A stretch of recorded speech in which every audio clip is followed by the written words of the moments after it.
Hey kids, most people will tell you that your UI is a personal choice. The reality is that most people watching this are in fact human, and as such, the optimal UI will be very similar for all of you.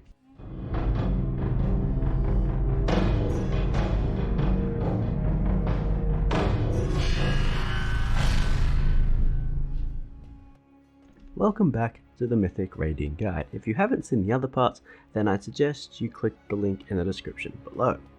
Keybinds are obviously an expectation in the Mythic raiding scene, as they are just way better than all the alternatives. As such, every UI that we will consider will assume that you are fully keybinded. For those of you who don't use keybinds, here is the quick start guide that is relatively painless when compared with most mild forms of death. Step 1. Create an alt of the same class. Step 2. Unbind every single movement key. The strafe keys can stay. Bind auto run, you'll be using that button a lot. Step 3. Start binding your abilities when you get them to the keys you used to use for movement. Step 4. Level that alt for a very long time.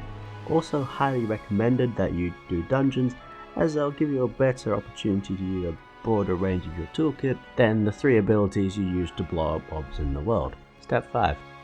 Profit. Let's move on to the important science behind building a good UI. Why tell you about science when I can show you science? The red dot will appear on the screen. Look deep into the red dot and a word will appear on the other side of the screen, but keep looking at the red dot. What you'll be able to see is sort of a vague outline of a reddish blob, and not really be able to read what the word says.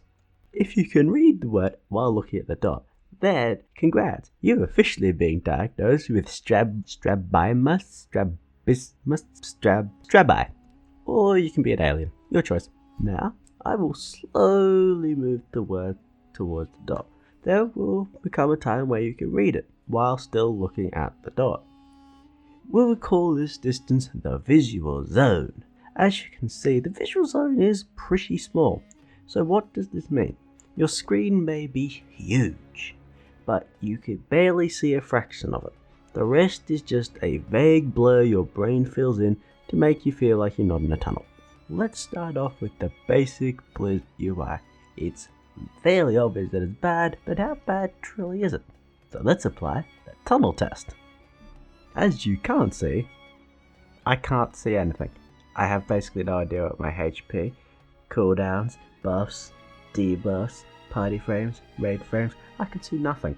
I might as well just play with no UI and call it a day. So this one's garbage, so let's move on. OVUI is seen as a great replacement that's easy to set up. However, in 2 of its out of the box modes, it's no better than the default UI.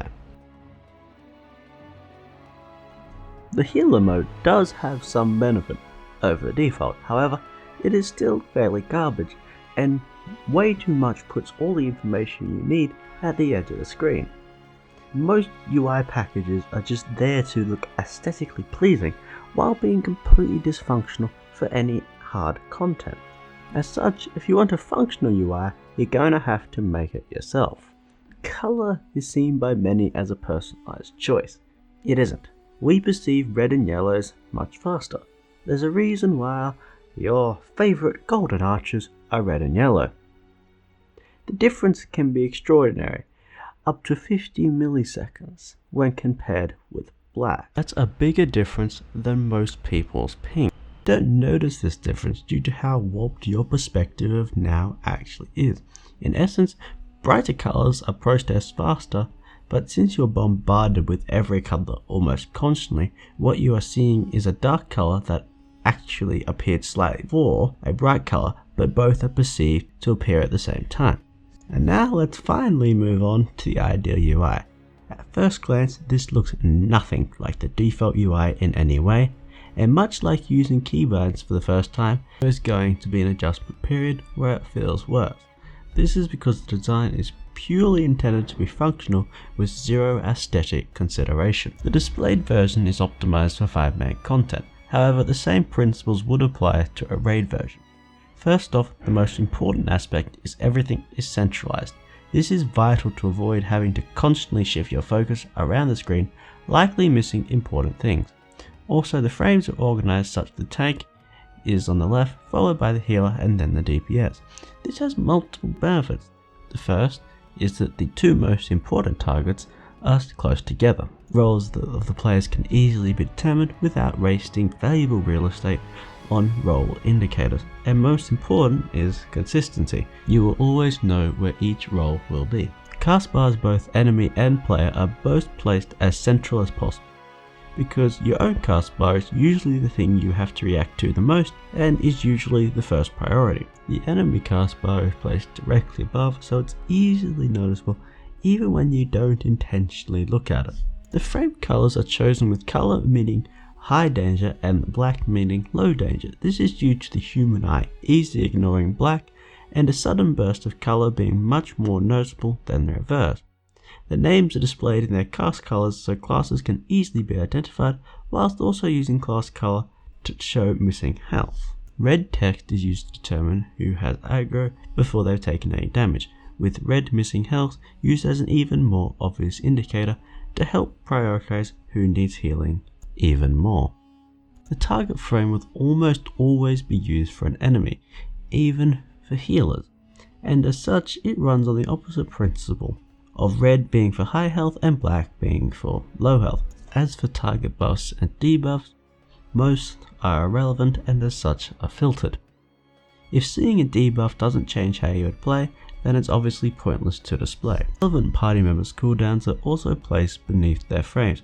For higher end content, defensives become essentially an extension of your healer's toolkit, with the rest being controlled by whoever happens to have the mantle of leadership. That said, even if you don't fall into either of those categories, just knowing what others in the group have is still extremely valuable for recovering from when shit hits the fan. The rest of the UI is fairly standard, green displaying incoming heals, hot icons, etc.